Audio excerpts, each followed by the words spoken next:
You ready for this one? I've been thinking about this all day, chomping at the bit to get back on the air to talk to you. What has not been discussed by any of the talking heads on television? What has not been discussed by anybody anywhere about this election?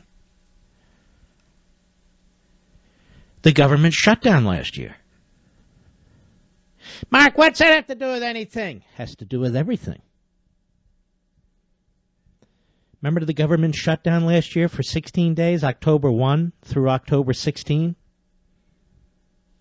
Well, I remember it. I remember hearing an article in Politico. I have a long memory, where Speaker John Boehner privately warned House Republicans they could lose their majority in 2014 as a result of shutting down the government. They picked up 13 seats at least yesterday. It wasn't even an issue. Ted Cruz came under withering attack by conservative and neoconservative commentators on TV, on Fox, by members of the Senate, the Republicans, leaking to Politico and the New York Times and the Washington Post, trying to destroy him, that he would cost them the ability to get the Senate. They won 9 seats. The government shutdown. The Washington Compost, October 22, 2013. Poll, major damage to GOP after shutdown and broad dissatisfaction with government. Dan Balls and Scott Clement. The budget confrontation that led to a partial government shutdown dealt a major blow to the Republican image and has exposed significant division between Tea Party supporters and other Republicans, according to a new Washington Compost ABC News poll. The survey highlights just how badly the GOP hardliners and the leaders who went along with them misjudged the public mood. And in the aftermath, 8 in 10 Americans said they disapprove of the shutdown. 2 in 3 Republicans or independents who lean Republican share a negative view of the impasse. Even a majority of those who support the Tea Party disapprove. A year later, people on the air are debating whether it's a wave, a tidal wave, a hurricane, a tornado, a tsunami, a big wave, a small wave, the Atlantic Ocean, the Pacific Ocean, whatever. This is very, very important to remember, folks, as we try to save the country from this massive spending. This is the 20th government shutdown last year. The 20th. The biggest government shutdown prior to that was in the mid-90s. Newt Gingrich versus Clinton. And they lost a few seats, but they never lost the majority in the House. It was insignificant. And you keep hearing, even today, government shutdown. We can't do a government shutdown. We can't do a government shutdown. Now, why am I talking about a government shutdown the day after the election? Because everybody's euphoric and giddy. Hey, we won, we won. Because within 24 hours of winning, the Republican leadership just handed the power of the purse back to the President of the United States. It belongs in Article 1, not in Article 2. Mitch McConnell held a press conference today at the University of Louisville. And he said, gratuitously almost, we're not going to shut down the government. We're not going to endanger the national debt situation. Which cut is it, Mr. Producer? I can't find the damn thing. I want you folks to listen to this. I wasn't even planning to start with this point, but I'm going to bring it through. It's a lot of good news, but there's a lot of issues we got to confront. Cut 4, go. Debt ceiling is coming up sometime in the spring, this summer. Are we going to have another brinksmanship moment there, or are those sorts of crises going to end? Well, let me make it clear there will be no government shutdowns and no default on the national debt. Okay, who's talking about default on the national debt? What we're talking about is the national debt, that it's out of control. There'll be no government shutdown. That means, ladies and gentlemen, that the power of the purse was once again surrendered by Mitch McConnell And I'm sure in consultation with John Boehner to the President of the United States. There's nothing left. There's nothing that can be done. There's no leverage now. The framers of the Constitution, you can read it in Madison's notes. You can read it in the Federalist Papers. You can read it in the notes taken during several of the ratifying conventions in the states. The power of the purse was the key. They gave it to the House of Representatives. The House of Representatives had a absolute landslide night. Say what you will about the Senate and everything else. There's no question. The House of Representatives, there are more Republicans now in the House of Representatives. Some have said since 1946. Some have said since 1928. The point is the majority is huge. They own the power of the purse, the power to tax or not. To just, glibly say there'll be no government shutdown and there'll be no national debt problem is to give it up. Those of you who disagree with me, I don't think there are many of you, I would ask you, well then what is left for Congress to use to control a lawless president? And if you saw any of his press conference today, this man is in full Benito Mussolini mode. Benito Obama was in full view.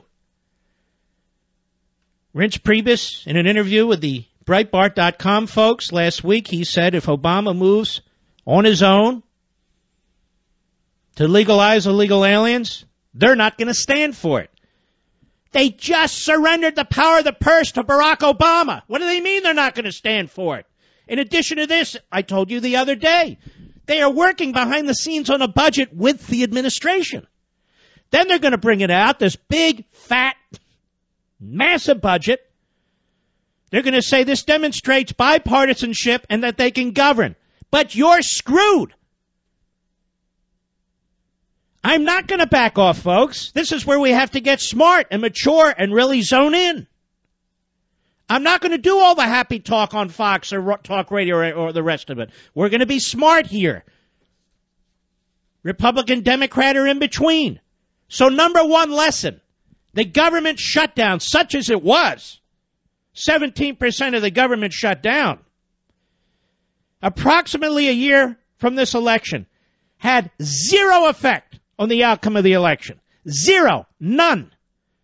The Republicans picked up 9 seats in the Senate, took the majority, and increased their majority in the House by another 13 seats. So the government shutdown had no effect whatsoever. And yet the Republican leadership is still running from it. They're still scared of it. Well, how are we ever going to get our financial house in order? How are we ever going to get our financial house in order if we do not use the power of the purse, the power to tax, the power to defund? That's the leverage Congress has. But it won't have it during this presidency because the new majority leader, the old minority leader, just surrendered it. Let's play cut 4 one more time so you know it's not me making this up. Go. Debt ceiling is coming up sometime in the spring, this summer. Are we going to have another brinksmanship moment there, or are those sorts of crises going to... Well, let me make it clear, there will be no government shutdowns and no default on the national debt. Okay, so he's almost annoyed at the question. He's annoyed at I don't like this guy. I think he's an egomaniac. I think he's in there because he loves the power.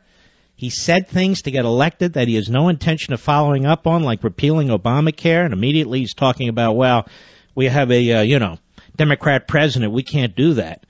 But that's not what he said during the campaign. He ran ads to repeal Obamacare. I'll get to that in a moment. By the way, Georgia, remember the Republicans, if they win, they're going to be lynchings? Remember that? Remember that handout? The Democrat Party in Georgia was all in favor. Remember that, Mr. Producer? Are there Republicans now lynching black people in Georgia? I don't think so.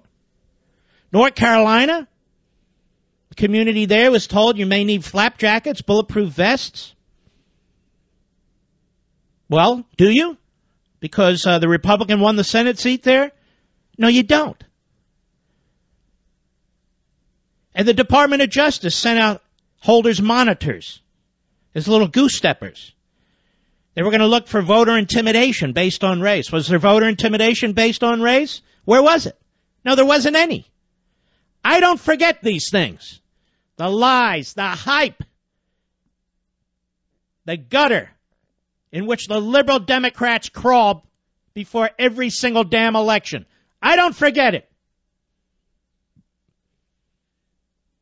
And people should be held to account for this. All right, I'm going to break some of this down, not in ways that you've probably heard all day, in some unique ways. I'll be right back. Mark Levin.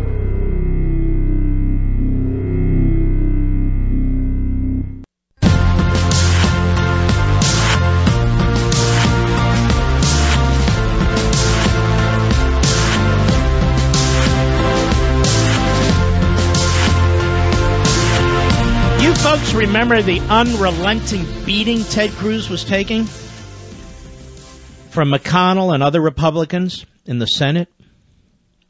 Corker from Tennessee, McCain from Arizona, just constant attack. He was hurting the Republican Party, hurting the Senate's chances. And the next election was all over Fox, every show, just trashing the hell out of him, let alone the left-wing nuts enjoying every minute of it. And, of course, the rhinos go to Politico in order to voice their concerns. Rove was trashed. They all were. Romney wouldn't mention his name. It had no effect whatsoever on yesterday's election. Nothing. The Democrats didn't even run on it. It was a distant memory. Remember his filibuster, green eggs and ham, the mocking, just because they wanted to destroy the guy. But I want you to understand, it's the 20th time the federal government has been quote-unquote closed, and they have never had any significant impact on elections. And this time, it had zero impact. Zero. None.